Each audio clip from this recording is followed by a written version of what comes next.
Chaque coureur inscrit sur le Tour de France possède une plaque de cadre qui doit être installée sur son vélo et plus précisément sous sa selle. Sur cette plaque que le coureur doit avoir en permanence sur son vélo, on retrouve son numéro de course officiel. Les organisateurs décident des numéros des leaders de chaque équipe selon les précédents résultats obtenus sur le Tour. Par exemple, le tenant du titre a le numéro 1 et ses coéquipiers ont les dossards suivants allant jusqu'à 8. Pour autant, selon le système utilisé par le Tour, le leader de l'équipe suivante n'est pas le 10, mais le 11, et ses coéquipiers ont des numéros allant jusqu'à 18. Le leader suivant a le 21, et ainsi de suite.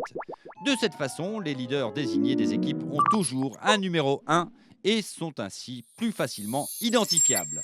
Comme il n'y a que 8 coureurs par équipe, ce système de numérotation signifie que personne n'a de numéro qui se termine par un 0.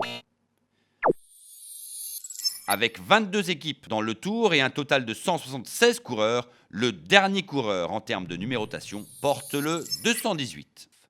Ce système n'est pas pour autant figé et il y a des exceptions. Par exemple, lorsqu'un coureur important ne s'est pas présenté ou a abandonné l'année précédente, on leur donne un numéro se terminant par 1 quand même. Ainsi, en 2015, Chris Froome avait le numéro 31 après avoir abandonné sur chute en 2014.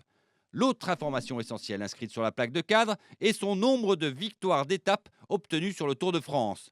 Cette information se trouve dans un coin de la plaque sur un autocollant qui peut être facilement mis à jour à la fin de chaque étape si le coureur a obtenu un succès de plus.